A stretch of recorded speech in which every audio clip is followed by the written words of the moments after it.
Hello friends, welcome back to my channel. My name is Jenna if you're new here, and today we're going to be recapping my first trimester of pregnancy. Now I've actually been putting off this video for a little while. Most people do it, after they exit their first trimester. Right now I am in the middle of my second trimester.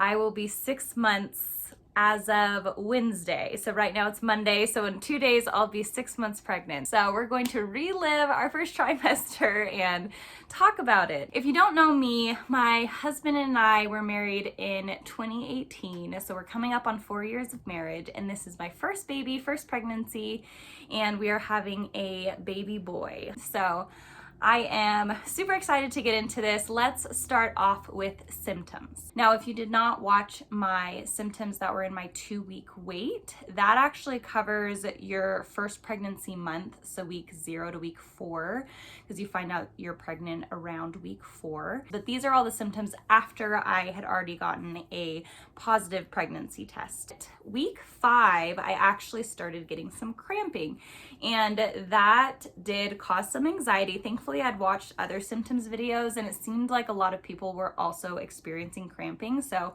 I viewed it as kind of normal. It never got too extreme, but it just pretty much felt like period cramping, but maybe a little bit more centered in my back, I would say. And that continued kind of off and on. It would maybe go for an hour at a time, usually not longer, maybe twice a day for week 5. And then there was bloating in week 5. I didn't experience it earlier than that, but bloating definitely did start, which I'm like, okay, the baby is the size of a poppy seed at this point. Why does it look like I'm pregnant already? And I think that's a pretty common experience, is to get that bloating.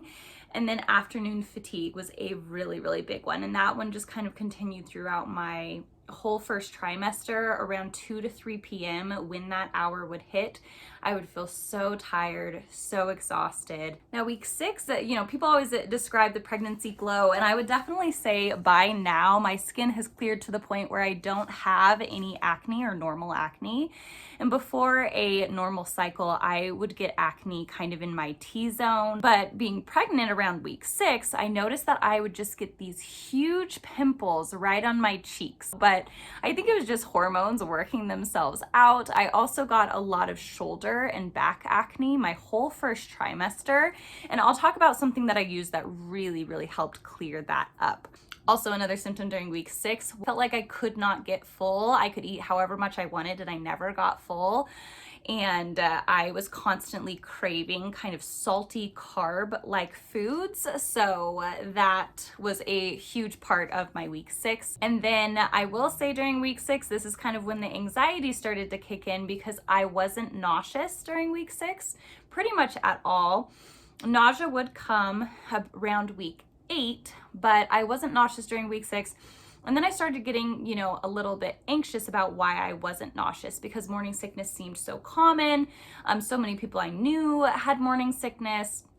I just kind of expected it to happen, to hit me at some point, but then it didn't. And so I would feel anxious that I felt so good. So I think that that is kind of a common situation. If you have experienced the same thing where, you were anxious because you weren't sick, please do talk about it maybe in the comments below, because I would like to feel not alone on that one. Week 7, I described some of my bigger symptoms there. Was feeling very, very thirsty. I would just chug water all day long, which I still get thirsty moments here and there, but I definitely have to think about it more actively now. And, after that first trimester. But also during week 7, I described this hungover feeling every time I would wake up. I remember telling my husband that I just felt every time I woke up like I hadn't really, even though I was sleeping through the night, I hadn't really gotten a full night's of sleep, or I wasn't recovering, and it was just so hard to wake up in the morning. I just felt so heavy and just like I was hungover every single morning. Week 8, I wrote down mild cramps again. So it kind of would come and go. Sometimes there would be a full week where I would never get any cramping. Other times I would wake up, and I remember during my first trimester, because I am a big back sleeper, that I would wake up and I would feel cramping, and as soon as I changed positions, like rolled onto my side, then the cramping would stop. So it was almost like my body telling myself I needed better circulation by laying on my side. And then week 8, I also wrote down mood swings, and I wouldn't feel, and I haven't ever really felt super emotional while being pregnant so far, but I would basically, if my fuse was this long before being pregnant, it turned into this big. Basically everything just seemed irritating. And I would say week 8 and 9 is actually when nausea started happening. Now, I never actually got sick to the point where I had to throw up, but nausea would happen during my morning commute almost every morning. There would be several points where I would be like, I don't know if I'm gonna make it to work, but I would, be sipping on water. I always had like a little bit of food, that way I could help the nausea. Because even though, when you're nauseous, you don't feel like eating, every single time I'd put just a little bit of something in my stomach, it would go away. So I always made sure that I had like a little kind of snack or food, like pretzels or something on me to where I could have that if I ever felt nauseous.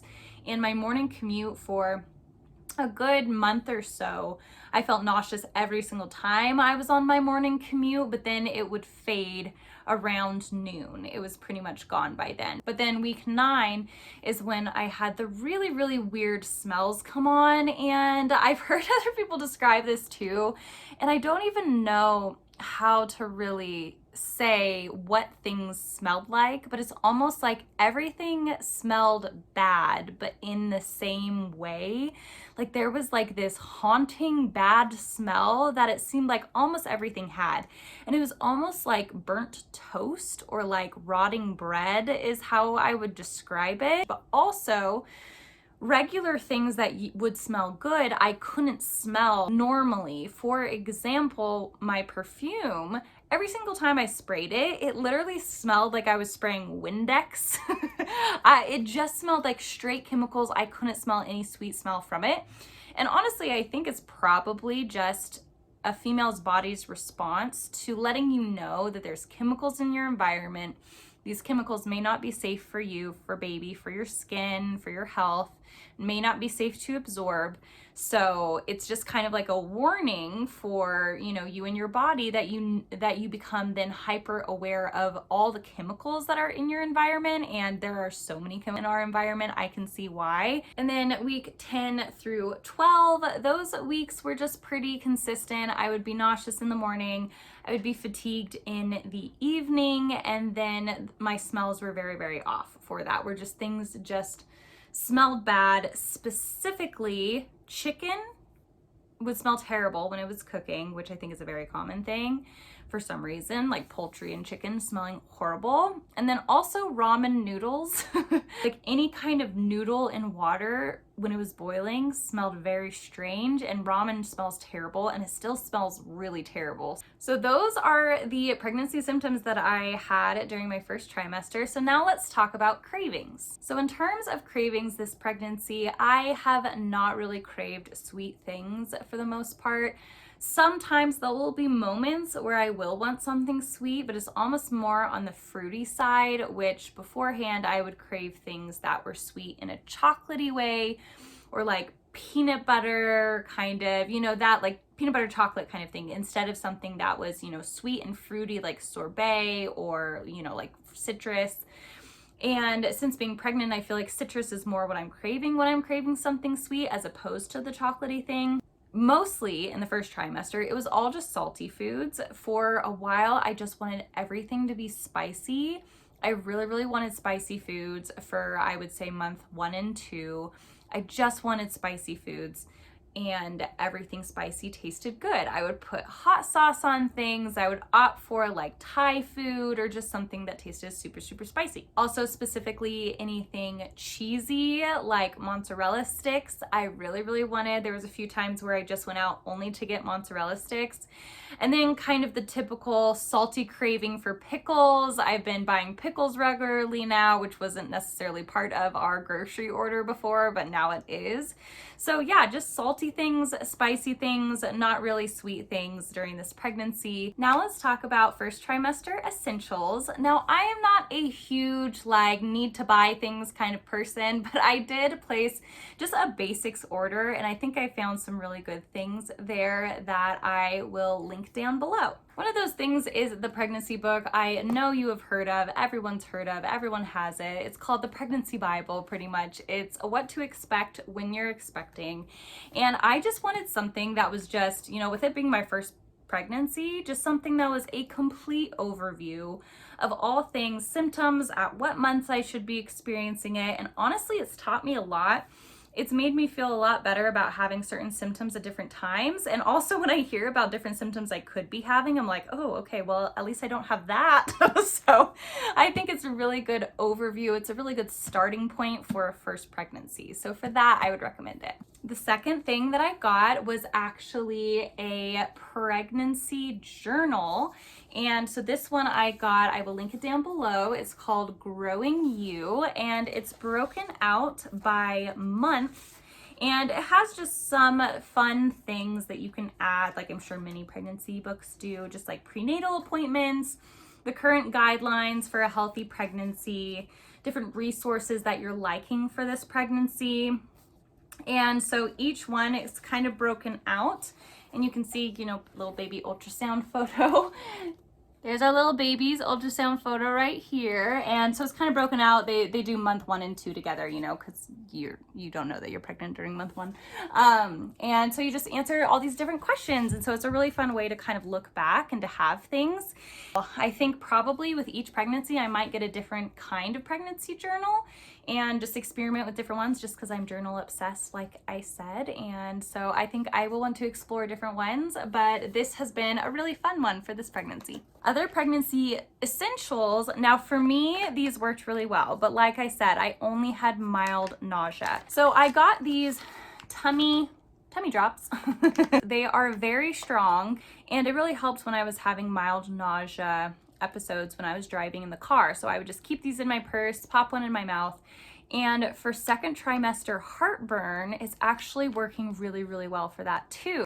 But it really, really does help for kind of a mild stomach relief. If you're having extreme morning sickness, this is probably not going to do much for you. But if you're similar to me where you're having kind of more mild symptoms, this is a super good remedy for it. Now I said I would talk about what I use to help clear my shoulder acne, and I actually didn't get this for that. I got this because at the time my husband was experiencing some kind of skin issue that we weren't sure. So before he went to the dermatologist, we were like, okay, let's kind of try some home remedies first, see if we can clear it up. And so I got this. It's called Remedy Soap, and it includes tea tree, mint, and aloe, a whole bunch of natural stuff. I really, really, really love this. It is so cleansing, it's so good.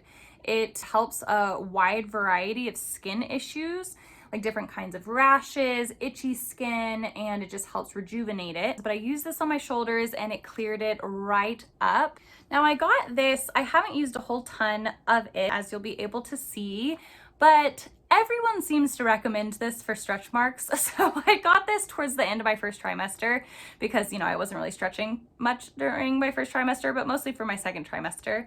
And so I got this bio oil. I've used some of it. I don't love that it says that fragrance is included. I did experience some rashes in my second trimester, and it's just contact dermatitis, which I've had before, which is an allergic reaction to certain things in your environment.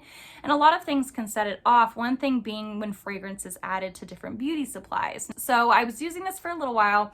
Then after getting rashes through using some things, and I wasn't exactly sure what was causing it, I stopped using it. It is still one of the most highly recommended things for stretch marks. So definitely this is, I think, a pregnancy essential for most people. And then definitely an essential, especially just in terms of what the average American diet is like, is a good quality prenatal. And this is the one that a midwife recommended for me. And I love all the good stuff that's in there. This one settles really well with my stomach, but like I said, I didn't have too bad of stomach issues, but I never really had issues with this. So those were all of my pregnancy essentials for my first trimester. I did order some more things obviously for the second trimester. First trimester, your body isn't going through too much, mostly just the sickness, hungover feeling, like we all know. Now the last thing I want to talk about is just the very real pregnancy and miscarriage anxiety that can happen in the first trimester. I experienced a lot of miscarriage anxiety, especially when I was getting cramping type feelings or when I was having, a lack of nausea. There was a lot of that going on, and every single week that would pass, I would actually look up, probabilities of miscarriage, probabilities of having a healthy pregnancy. And so each day that would pass, I would feel a little bit better and a little bit better that it did. But with it being such uncharted territory and being a first pregnancy where, you're experiencing unknowns, I feel like the first trimester can be a really scary place to be in. And every woman's experience with pregnancy will be different. Every pregnancy, even among, the same woman, will be different. I don't expect my future pregnancies to match exactly this one. That is a big thing that I think, definitely needs to be talked about. I would love to hear about your own symptoms or experience during your first trimester of pregnancy. Thank you so much for watching this video. I hope that you enjoyed it. If you did, please remember to give it a little thumbs up and to subscribe to this channel for other pregnancy type related content and other content covering things like faith and family and working days and book reviews and all of that good stuff. So thanks again for watching this video. I cannot wait to catch you on the next one.